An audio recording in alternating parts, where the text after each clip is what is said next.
복된 주일, 하나님께서 우리에게 주시는 은혜의 말씀은 구약성경 신명기 28장 1절에서 6절까지의 말씀입니다.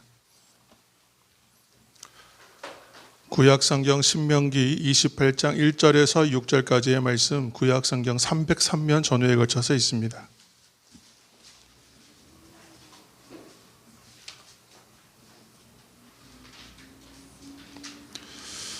구약성경 신명기 28장 1절에서 6절까지의 말씀을 우리가 회중들이 다 함께 합독하여 오늘 읽겠습니다. 28장 1절, 내가 내 하나님 여호와의 말씀을 삼가 듣고 내가 오늘 내게 명령하는 그의 모든 명령을 지켜 행하면 내 하나님 여호와께서 너를 세계 모든 민족 위에 뛰어나게 하실 것이라. 내가 내 하나님 여호와의 말씀을 청종하면 이 모든 복이 내게 임하여 내게 이르리니 성읍에서도 복을 받고 들에서도 복을 받을 것이며 내 몸의 자녀와 내 토지의 소산과 내 짐승의 새끼와 소와 양의 새끼가 복을 받을 것이며 내 강주리와 떡반죽 그릇이 복을 받을 것이며 내가 들어와도 복을 받고 나가도 복을 받을 것이니라. 아멘. 네, 복된 주일입니다. 오늘 읽으신 성경의 말씀 구약성경 신명기는 지금 마침 또 우리가 새벽에 이 신명기를 지금 읽고 있습니다. 이스라엘 백성들이 광야 40년간의 생활을 끝내고 이제 가나안으로 들어가기 위한 그 들어가기 직전에 이야기들이 기록되어 있습니다. 새로운 땅 그리고 새로운 삶에 대한 기대감으로 가득한 이스라엘 백성들에게 하나님께서 이런 말씀을 주셨습니다. 먼저 40년간의 광야 생활에서 보여주신 하나님의 은혜를 먼저 설명하셨고, 그리고 광야 생활을 하면서 이스라엘이 백성들이 범한 죄악들을 다시 한번 상기시키시면서 시내산에서 주셨던 율법, 곧 그 출애굽기 20장에서 23장에 기록된 그 출애굽기 법전이라고 하는 그 이야기들을 다시 한번 선포하고 계신 것입니다. 신명기의 제목, 그러니까 책의 이러한 특성들 때문에 이 책의 제목을 신명기라고 했는데, 신명기의 신자에는 거듭하다, 반복하다 그런 의미가 있어서 신신당부한다, 그때 쓰는 그 신자입니다. 그래서 그 신명기, 그래서 두 번째 명령이다, 또 두 번째 율법이다, 이런 뜻이 있습니다. 이때의 두 번째 율법이란 얘기는 시내산에서 처음에 수여하셨던 그 율법과 다른 새로운 율법이냐, 그것이 아니라 동일한 율법이지만 이제 출애굽 1세대가 한번 실패하고 광야 생활을 38년 가까이를 다시 하고 나서 이제 가나안 입성을 다시 앞두고 있는 새로운 세대, 곧 출애굽 2세대 또는 이제 우리말로 하면 만나 세대라고 불리는 새로운 세대에게 주시는 그 율법을 이제 반복하는 것, 그리고 상세하게 풀어서 이제 확장해서 보여주시는 말씀이라는 의미가 되겠습니다. 그래서 특별히 오늘 읽은 신명기 28장은 하나님이 말씀하신 그 언약의 시행 여부와 그에 따른 결과를 어떻게 기록하고 있냐, 축복과 저주, 이렇게 그 형식으로 기록하고 있습니다. 그러니까 말씀대로 살면 여기 지금 기록되어 있는 축복을 받을 것이요, 언약을 버리고 불순종하면 이 언약에 명시된 저주가 그대로 임할 것이다, 이렇게 하는 말씀인 것이죠. 그래서 우리가 쉽게 생각하면 이렇습니다. 순종하면 축복이요, 불순종하면 저주다. 이 간단하고 명확한 하나님의 뜻을 명시하고 있는 것이 오늘 본문과 신명기의 말씀입니다. 그 신명기 28장에서 말씀하시는 축복과 저주는 그것이 아주 온전하고 철저하다는 특징이 있습니다. 그러니까 순종하여 받는 축복은 아주 완전한 것이죠. 그래서 우리가 그냥 그 말씀을 듣기만 하면 이 순종함으로 인하여 내가 축복을 받아야겠다라는 동기부여가 자동으로 됩니다. 반면에 불순종하여 받는 저주는 또 어떻겠습니까? 이것은 절대 받으면 안 되겠다. 이 얘기는 듣는 것만으로도 안 되겠다. 떠올리기 싫을 정도로 그렇게 극명한 온도 차이가 있습니다. 근데 이러한 그 극명한 차이의 기준은 순종이냐 불순종이냐, 이 주제에 달려 있다는 얘기죠. 이것이 오늘 28장의 주제이기도 하지만 신명기 전체의 주제이기도 하고 또 성경 전체의 큰 주제이기도 합니다. 그러므로 신명기 28장을 읽게 되면 누구나 하나님의 말씀에 내가 순종해야겠구나, 그 마음이 여러분 들게 됩니다. 그래야 어떻게 해요? 들어가도 복을 받고 나가도 복을 받고 모든 민족 위에 뛰어난 민족이 될 수 있기 때문인 것이죠. 순종하지 않으면 엄청난 저주가 있을 텐데 과연 누가 순종하지 않겠습니까? 그러나 사실은 내가 복받기 위해서 순종하고 저주받지 않기 위해서 또 순종하고 이렇게 해서는 그것은 초보의 수준이라고 할 수 있죠. 우리는 신앙의 성장도 이야기하지만 신앙의 성숙을 계속 이야기하고 있습니다. 이것은 이미 할까 말까, 좋으냐 나쁘냐를 선택하는 자리에 우리가 있지 않고 우리는 이제 좋은 것을 선택하였으니 이제 더 좋은 것을 선택해 가자는 이야기를 하고 있기 때문에 우리가 지금 순종이냐 불순종이냐를 얘기하는 것은 아닙니다. 순종은 하되 어떻게 순종할까? 순종을 하면 받는 복이 있는데 어떻게 하면 하나님께 참된 순종을 이루어낼까? 우리는 지금 이 고민을 하고 있는 것이죠.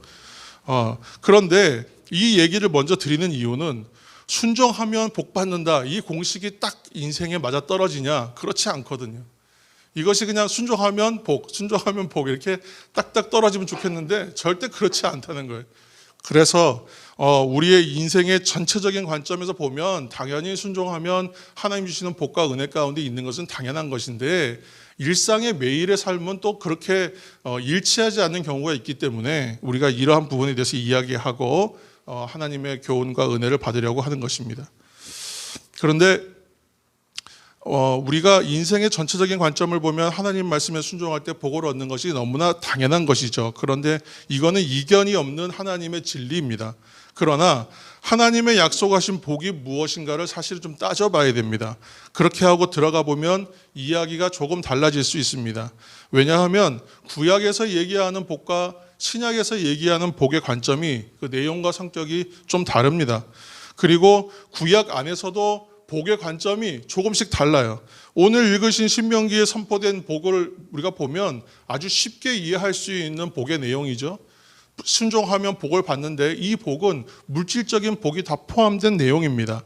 그러니까 잘 먹고 잘 살 수 있게 되고 땅을 소유하게 되고 잘 된다는 이야기잖아요. 얼마나 쉬워요. 그런데 우리가 잘 알고 있는 시편 1편에 말하는 복은 또 어떤 복입니까?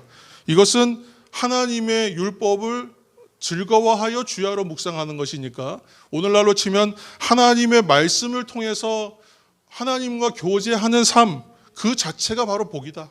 그렇게 이야기하고 있지 않습니까?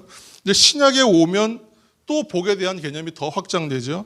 심령이 가난한 자는 복이 있나니, 이렇게 시작하는 그 팔복의 이야기들을 우리가 생각해 보면 우리가 생각하는 일반적인 복됨, 복과는 좀 다릅니다.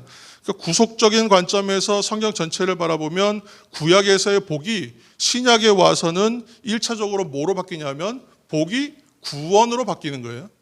그러니까 물질적인 복에서 영적인 복으로 변화하여 전개되고 있는 것을 말하는 거예요. 그러니까 구약에서 아브라함에게 약속하신 복의 근원이 신약으로 오면 구원을 주시는 예수 그리스도를 의미하는 거죠. 그래서 아브라함이 믿음의 조상이 되었고 예수님이 그 아브라함 자손 그 계보로 오시는 것입니다. 물론 하나님의 말씀에 순종하면 영적인 것만 누리는 것이 결코 아니죠. 실제적이고 세상적이고 물질적인 복도 당연히 받습니다.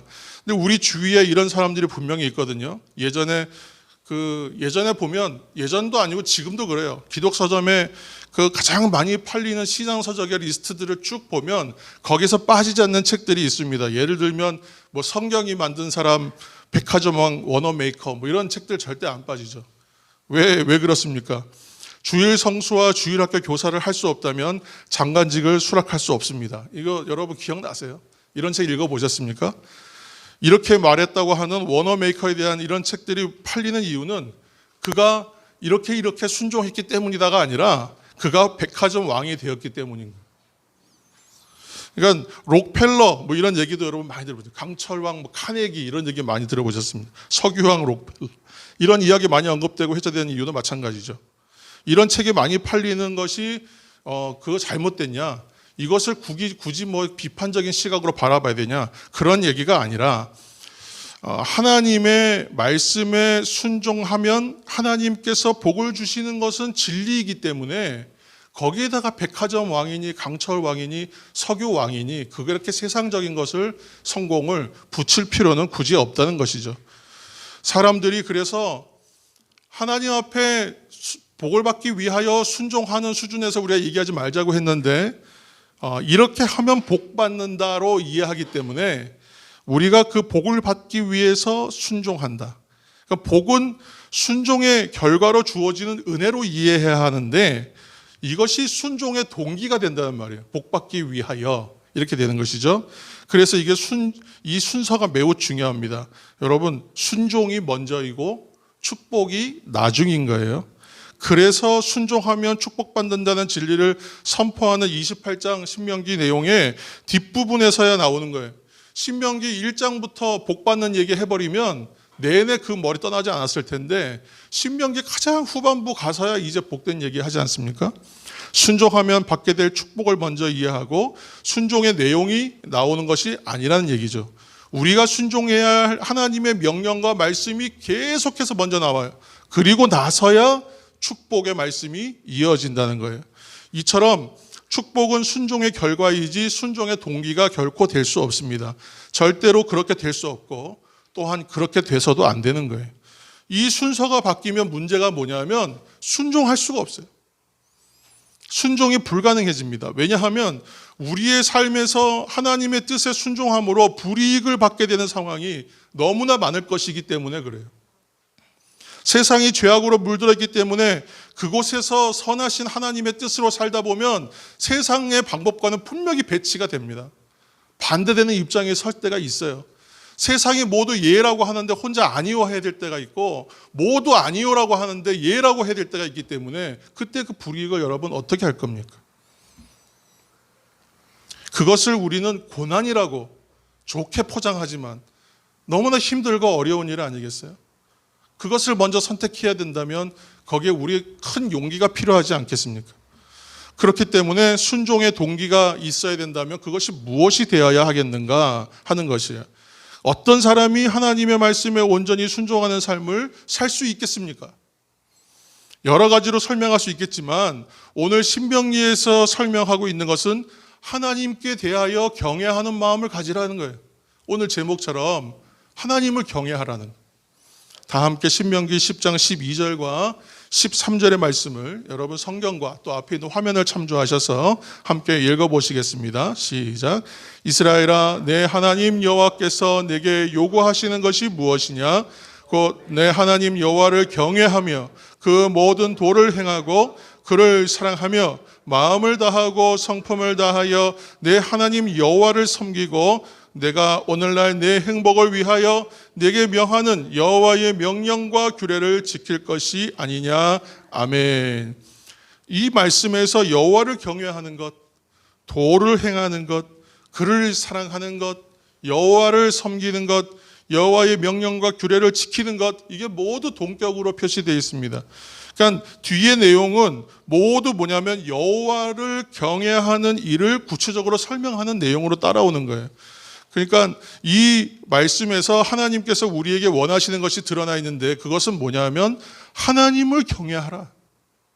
그것이란 얘기예요. 이것이 바로 우리가 순종하려고 할 때의 순종과 연결되어 있는 것이다 라고 설명하고 있는 것입니다. 이것만이 아니죠. 신명기 곳곳에 하나님 경외와 순종에 대한 이야기가 수도 없이 나옵니다. 앞에 있는 내용들 참조해서 같이 읽겠습니다. 신명기 6장 2절입니다. 내 아들과 손자로 평생의 여호와를 경외하며 모든 명령을 지키게 하라. 8장 6절. 내 하나님 여호와의 명령을 지켜 그 도를 행하며 그를 경외할지니라. 13장 4절. 여호와를 순종하며 그를 경외하라. 17장 19절입니다.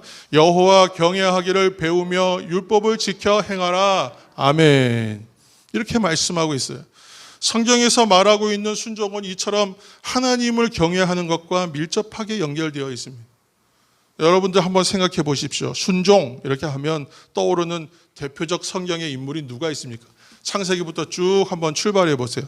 그러면 아마 제일 먼저 떠오르는 사람은 아마도 노아이겠죠. 방주를 만들었던 노아. 또 말씀에 순종하여 독자를 하나님께 바치려 했던 아브라함. 이런 사람들이 대표적 인물이죠.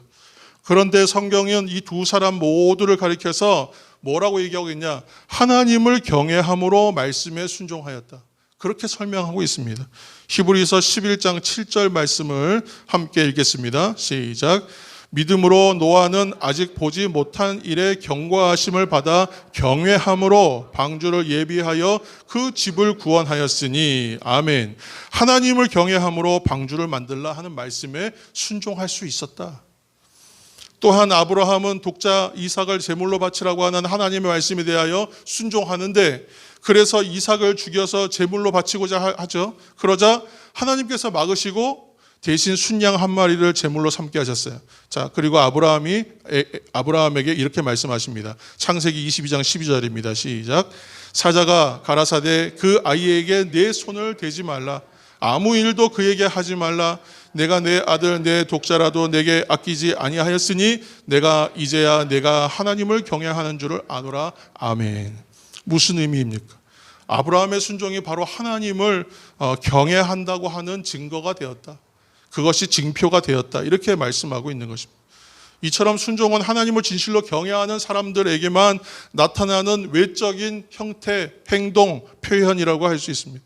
하나님을 경외하는 자만이 하나님의 말씀에 온전히 순종할 수 있습니다. 그러므로 순종에서 중요한 것은 우리가 순종해야 할 내용으로서의 그 명령, 그 자체가 중요하지 않아요. 그 명령의 내용이 중요하지 않습니다. 성경에 이런 내용이 적혀있으니까 이 말씀대로 지켜야 한다. 이렇게만 생각하면 안 돼. 어디로 가야 하죠? 그 명령을 주시는 분에게 가야 되는 거죠, 우리는. 그렇죠? 그 명령을 주시는 하나님한테 가야 되는 거예요. 그러니까 적혀있는 구절구절 이 말씀 자체가 하나님의 말씀이기 때문에 너무나 중요하지만, 이 말씀 자체를 하나님보다 더 앞장 세우는 것, 그러한 이 문자 자체를 앞장 세우는 견해들이 우리 가운데 있지 않습니까? 그래서 우리는 근본적으로 하나님으로 가야 되는 거예요. 그래서 하나님을 경외하는 자리로 나아가야죠. 그 명령을 주신 분, 바로 우리가 순종해야 될 대상, 그 하나님이 더 중요한 거예요. 하나님께서 우리에게 진실로 원하시는 것은 우리가 무엇에 순종해야 하는가, 이것을 아는 게 아니에요. 무엇을 순종해야 하는가, 우리가 무엇에 순종해야 되는가, 이게 아니라 그와 같은 명령을 내리시는 하나님이 과연 어떠한 분이신가, 여기에서 출발해야 됩니다. 이것을 바르게 깨닫기를 원하십니다. 그리고 이것을 깨닫게 되면 자연히 우리 가운데 어떤 마음이 떠오르냐면 하나님을 경외하는 그 마음의 중심이 형성됩니다. 여기서 말하는 경외가 무엇입니까? 경외는 가장 먼저 떠오르는 심상은 뭐냐면 두려움이에요. 두려움. 거부할 수 없는 두려움. 두려움. 그러나 여기서 말하는 두려움은 세상적인 두려움하고는 그 내용이 달라요. 세상에서 느끼는 두려움은 그 두려움의 대상이 나에게 주는 어떤 결과 때문에 걱정하거나 염려하는 거예요. 내가 지금 저 두려운 것은 저거 내가 안 지키면 벌금 내야 되기 때문에 두려운 거예요. 그 결과 때문에 두렵다고요. 그래서 나에게 불이익이 오거나 고통이 오거나 나에게 죽음을 줄 수 있는 그 대상 앞에서 사람들은 다 누구나 두려움을 느껴요. 건강의 문제, 생명의 문제, 안전의 문제, 경제적인 문제가 있으면 다 두렵지 않습니까? 그러나 하나님을 향한 두려움은 이러한 두려움과는 좀 달라요. 우리가 잘못하면 하나님께서 우리에게 저주를 주시기 때문에 우리가 두려워하는 게 아니라는 거예요. 우리에게 주는 어떤 결과 때문이 아니라 하나님 되심에, 하나님 존재 자체, 그 하나님 되심 때문에 우리가 느끼는 두려움. 신학자 오토가 이 두려움에 대해서 뭐라고 얘기하냐면, 그 사람은 그 경이로움, 다른 말로 하면 누미노제라 그랬어요, 이 말을. 그러니까 아주 그냥 우리가 생각할 수 없고 상상할 수 없고 감당할 수 없는 어떤 존재 앞에 섰을 때에 느끼는 경이로움. 그냥 자연스럽게 들어오는 감정이. 이거는 존경하는 마음과 함께 느끼는 두려움이에요. 그러니까 우리가 도무지 비교할 수 없는 존재 앞에서 자연스럽게 생기는 마음, 그 마음, 존경의 마음이 동반된 두려움, 그것이 바로 경외하는 마음이라는 것입니다. 제가 잘 사용하는 표현인데, 하나님의 광대하심, 하나님의 전능하심, 하나님의 위대하심, 그 하나님을 우리가 체험하게 되면 하나님의 그 광대하심과 그 전능하심과 그 위대하심이 너무나 크고 강하고 높기 때문에 나와는 너무나도 다른, 우리 인간과는 너무나 다르고 완전한 하나님이라는 존재를 느끼게 되면 그 앞에서 전율을 느끼게 되는 것. 그것이 바로 경외감이에요. 압도적인 것이에요. 그러니까 하나님이 주시는 저주와 벌이 두려워서 그런 것이 아니에요. 하나님의 임재 앞에서 피조물된 인간이 자연스럽게 느끼는 감정이 바로 이 경외감입니다. 우리가 교만하여 나 중심으로 살고 또 마음대로 살고 마치 세상에서 내가 제일 잘난 것처럼 사는 것은 그 하나님을 뵙는 체험이 우리 가운데 없었기 때문에, 또는 그 체험을 잊어버렸기 때문에, 무디어졌기 때문에 우리가 그럴 수 있는 거예요. 한마디로 좀 속된 표현을 하면 겁을 상실하는. 예를 들어서 하나님께 자신의 불만을 토로했던 하박국 선지자가 하나님의 높으신 뜻을 깨닫게 된 다음에 고백하는 내용이 이런 내용이에요. 오직 여호와는 그 성전에 계시니 온 천하는 그 앞에서 잠잠할지니라. 하나님 앞에서는 잠잠할 수밖에 없다. 주님 앞에서 경외감을 갖고 잠잠히 주님의 말씀을 듣는 것, 그것이 바로 하나님을 경외하는 사람의 모습인 것이죠. 사랑담은 성도 여러분, 그리고 지금 온라인으로 예배하고 있는 우리 귀한 하나님의 성도 여러분, 하나님을 경외하는 사람은 그 하나님의 말씀에 순종할 수밖에 없게 되어 있어요. 너무나 완전하신 하나님께 주신 말씀이기 때문에 어떻게 우리가 순종하지 않을 수 있냐, 이렇게 생각하게 됩니다. 내 생각과 뜻과 다른 것이 문제가 아니거든요. 사실 근본적인 문제는 지금 이 말씀이 내 마음에 흡족하냐 아니냐를 갖고 싸우면 안 된다는 거예요.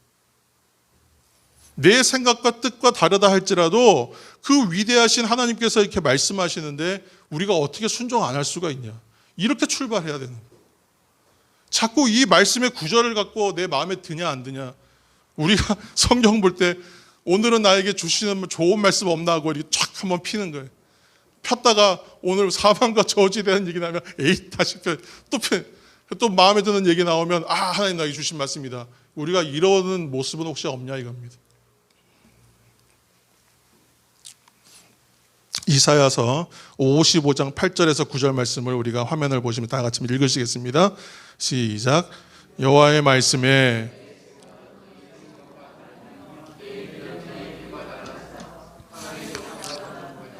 내 길은 너희 길보다 높으며 내 생각은 너희 생각보다 높으니라. 아멘. 그러므로 우리는 하나님을 경외하는 마음을 회복해야 할 줄로 믿습니다. 그래야 하나님을 우리가 제대로 의지할 수 있습니다. 그리고 그 말씀에 그제야 순종할 수 있게 됩니다. 오늘날의 기독교를 가리켜서 교회 다니는 사람은 많은데 순종하는 사람은 적다 얘기하지 않습니까? 저는 그 이유가 하나님의 성품과 하나님의 경외하심에 대하여 선포하는 내용이 풍성하지 못하기 때문이라고 생각해요. 교회에서 하나님에 대해서 얘기를 하지 않아요. 복을 주시는 존재로서 하나님에 대해서 얘기하지 않고, 우리에게 구원을 주시는 존재로서 그리스도에 대해서 얘기하지 않고, 그 구원과 그 복됨만 이야기한단 말이에요. 하나님께서 우리에게 주시는 사랑과 은혜, 내가 받고 누릴 것에 대한 것들만 강조하다 보니까 정작 주시는 분, 그 주인에 대해서 우리가 생각하지 않고 그러한 성찰이 부족하다는 거예요. 그래서 전능하시고 광대하신 하나님, 그분을 체험하는 직접적인 신앙 추구를 안 하고 그분이 주시는 축복만을 구하는 신앙, 복됨을 얻기 위한 신앙으로 변질되고 있는 거예요. 물론 우리 하나님은 사랑이십니다. 그래서 그 하나님의 사랑이 우리에게 더욱 감사하고 감격한 것은 그분이 광대하신 하나님이기 때문이라는 거예요. 우리를 사랑해야 할 이유가 전혀 없으세요. 우리를 사랑해서 하나님한테 이득이 전혀 없어요. 그러나 완전하신 하나님이 죄인 되고 보잘것없는 우리들을 사랑하셔서 독생자를 주시고 있거든요. 그래서 그 사실이 너무나 감격이 되고 그것이 너무 은혜가 되는 것입니다. 그토록 높고 위대하신 분이 사람의 몸을 입고 이 땅에 오세요. 이 천한 자리로, 그 구유 위로 오시고, 그리고 그분이 나 같은 존재와 이 죄인 되고 보잘것없는 사람을 위해서 죽으세요. 그게 은혜가 돼요. 이해가 안 돼. 이해가 안 되는데 하나님이 이해를 허락하시면 이해가 되기 시작해. 그리고 나서는 감동이 오는 거예요. 이것도 전율이에요. 그때 하나님의 경외감을 느껴요. 어떻게 그럴 수가 있냐. 그러므로 하나님 사랑은 하나님 경외가 있을 때에 바르게 이해가 될 수 있습니다. 예전에 출간되었던, 아주 옛날에 출간되었던 책인데 도널드 맥클로우라고 하는 분이 쓴 하찮아진 하나님이라는 책이 있습니다. 이 책의 부제를 보면 편의에 따라 하나님을 이해하는 위험에 대하여 이렇게 써 있어요. 그러니까 내용을 읽어볼 필요가 없습니다. 이 제목에 다 쓰여져 있는 거예요. 편의에 따라 하나님을 이해하는 위험성에 대하여 이렇게 써 있어요. 이 책에서 저자가 얘기하는 건 현대의 기독교인들이 하나님을 하나님 존재 자체로 이해하지 않는다. 자신의 편의에 따라 하나님을 이해하려고 한다. 이렇게 비판하고 있어요. 그가 쓴 다른 책이 또 있습니다. 내가 만든 하나님 이란 책이에요. 조금 더 나중에 나온 책인데 이 책에서도 그렇게 얘기하거든요. 하나님을 가볍게 여기는 시대에 대하여 비판하는 거예요. 상황에 따라 하나님을 마치 자신의 도구처럼 여기는 신앙에 대해서 비판하고 있습니다. 자, 신명기 4장 2절을 읽겠습니다. 시작. 내가 너희에게 명령하는 일을 너희는 가감하지 말고 내가 너희에게 내리는 너희 하나님 여호와의 명령을 지키라. 아멘. 신약에서 사도 바울은 이 내용과 비슷한 내용을 말씀을 굽게 하지 말라 그렇게 했어요. 오염시키지 말라는 거예요. 우리가 지금 말씀에 대하여 집중하고 그 말씀의 본질적 내용, 곧 말씀하시는 주체가 되시는 하나님에 대하여 소홀하다는 얘기를 했는데 우리가 지금 어느 수준이냐면 말씀 자체도 변질해요. 말씀도 가감하여 지금 얘기한다고 하죠. 말씀을 또 어떻게 굽게 한다. 왜곡시킨다고, 변질시킨다고. 어떻게 하느냐 하면 내 삶의 자리에 유리한 방법으로 말씀을 끌고 온단 말이에요. 말씀을 선포하는 사람들도 어떻게 하죠? 유리하고 편한 이야기를 하기 위해서 거기에 말씀을 끌어와서 붙여버리는, 자신의 주장을 합당화시키고 합리화시키기 위해서 하나님의 말씀을 갖고 와서 해석을 붙여버리는, 자기의 이름과 자기의 말씀을, 자기의 이야기가 돋보이게 하기 위하여 말씀을 재단하는 시대에 우리가 살고 있다는 것입니다. 지금 여러분 유튜브 보십시오. 유튜브, 우리 방송도 유튜브가 나가지만 유튜브에 있는 그 수많은 설교들을 한번 들어보세요. 듣지 말아야 될 설교가 아마 70% 이상은 될 겁니다. 신약에서 사도 바울이 말씀을 굳게 하지 말라고 했는데 이게 하나님의 뜻과는 다르게 상관없이 자신의 생각에 옳은 대로 행하지 말라는 그런 의미잖아요. 자신의 원하는 바를 위해서 말씀을 재단하고 왜곡하지 말라는 것이잖아요. 그런데 자기의 주장을 실컷 펼쳐놓고 말씀 한 절 붙여요. 얼마나 이것이 불경한 일입니까? 이처럼 하나님으로부터 출발하지 않고 자신의 목적에서 출발해서 하나님을 이해하려고 하고 자신의 이해와 경험의 틀 안에서, 자신의 생각 안에서, 자신의 수준 안에서 하나님을 이해하려고 해버려요. 하나님 완전 제한하는 거예요. 지금 얘기한 건 뭐예요? 전능하신 하나님, 위대하신 하나님, 광대하신 하나님, 내 작은 가슴에 담을 수가 없는 광대하신 하나님을 얘기하고 있는데 자신의 경험 안에 갇혀있는 하나님으로 설명해 버린다는 것이죠. 왜곡되게 하는 것이죠. 그래서 현대교회에서 하나님은 성경의 표현대로 하면 만홀히 여김을 받으실 분이 아니에요. 그런데 만홀히 여김을 받아요. 예배 시간의 경외감과 신비감은 거의 찾아볼 수가 없어요. 하나님의 위대하심과 광대하심을 경배하는 예배 시간에 유일하게 땀나는 손바닥은 누구의 손바닥이면 설교자의 손바닥이에요. 유일하게 떨리는 무릎은 보온송 부르는 독창자의 무릎뿐이다. 이렇게 비판한단 말이에요. 여러분 공감하십니까? 그래서 이러한 현대의 기독교를 가리켜서 경외감이 상실된 기독교라고 정의하고 있습니다. 경외감이 상실된 기독교, 경외감이 상실된 신앙, 이것이 참된 기독교요, 참된 신앙이라고 말할 수 없는 거예요. 하나님이 하찮아지셨는데 그 말씀에 순종할 사람이 어디 있겠습니까? 만홀히 여긴다는 표현이 성경 이사야서 1장 4절에 나옵니다. 한번 제가 읽겠습니다. 슬프다 범죄한 나라요 허물진 백성이요 행악의 종자요 행위가 부패한 자식이로다. 그들이 여호와를 버리며 이스라엘의 거룩하신 이를 만홀히 여겨 멀리하고 물러갔도다. 아멘. 만홀이라는 말은 그냥 그때그때 생각나는 대로 대충대충 이렇게 했다가 저렇게 했다가 태만하고 소홀히 행하는 것, 만홀히 여기는 것이죠. 하나님을 이렇게 만홀히 여기면서 하나님께 헌신한다는 말은 거짓말 아니겠습니까? 사랑하는 성도 여러분, 지금 우리는 무엇을 두려워하고 있습니까? 여러분은 지금 누구를 두려워하고 있으십니까? 여러분 기억하시기 바랍니다. 두려워해야 할 것을 두려워하는 것은 결코 잘못된 것이 아니에요. 그런데 두려워하지 않아도 될 것을 두려워하는 것은 잘못된 거예요.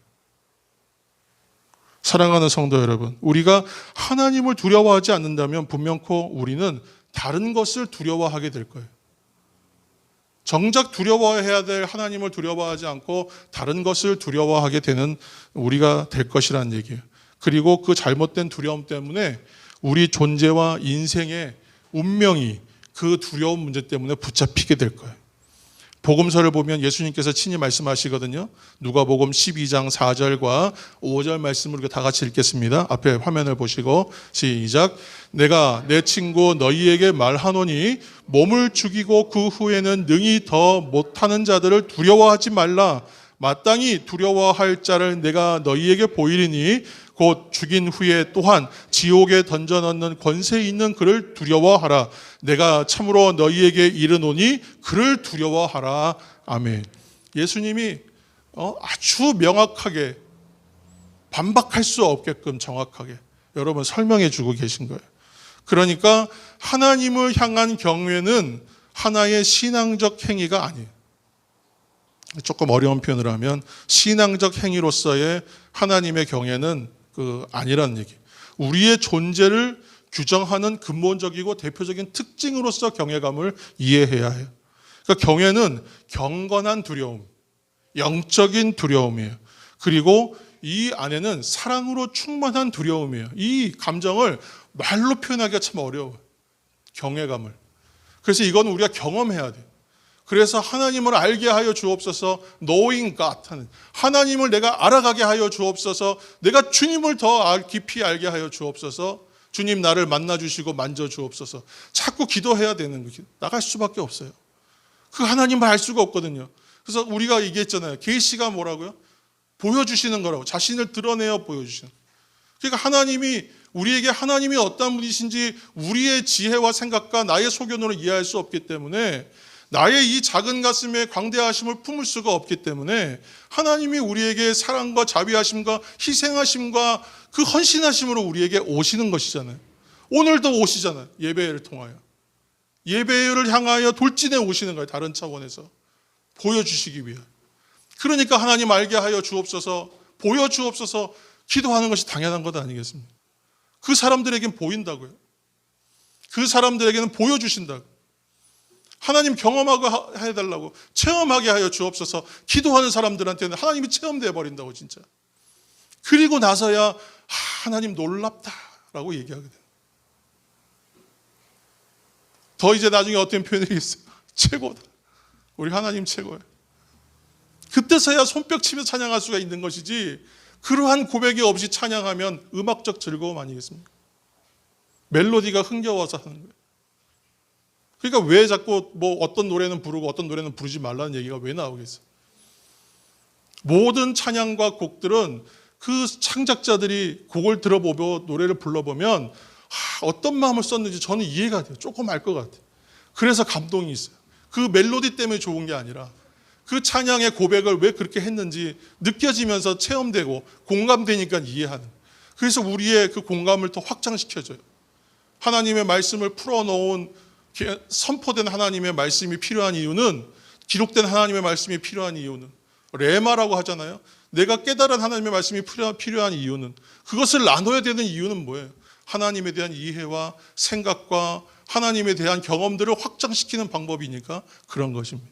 많이 노출되고 많이 접촉해야 되는 거예요. 하나님 앞에 부지런히 나가야 되는 거예요. 그런데 일주일에 한 번 예배 드리는 게 힘들면 어떻게 우리가 하나님 만나고 하나님 앞에 나갈 수가 있겠습니까? 그렇죠. 마지막으로 조이 도우슨이 쓴 하나님을 경외하는 마음이라는 책의 한 구절을 여러분 읽어드리겠습니다. 우리가 하나님의 빛나는 영광과 장엄한 광채, 경이로운 그분의 거룩하심을 있는 그대로 접하게 될 때는 하나님께 즉시 기쁘게 온전히 순종하고 싶은 가장 커다란 동기가 우리에게 일어날 것입니다. 하나님께 순종치 않으려는 그런 터무니없는 생각은 하지도 않게 될 것입니다. 이렇게 얘기합니다. 여러분 잘 이해하셨죠? 하나님의 빛나는 영광과 그 광채와 경이로운 그분의 거룩하심을 그 있는 그대로를 내가 만약에 접할 수만 있다면, 접하게 된다면 하나님께 즉시로 기쁘게 온전하게 순종하게 될 거다. 그리고 순종하지 않겠다라는 생각은 아예 하지도 않을 거라는, 터무니없는 생각이란 얘기예요. 사랑 담은 성도 여러분, 그리고 비대면으로 참여하고 계신 성도 여러분, 참 멋지지 않습니까? 아들이 지금 돌아다니고 있다.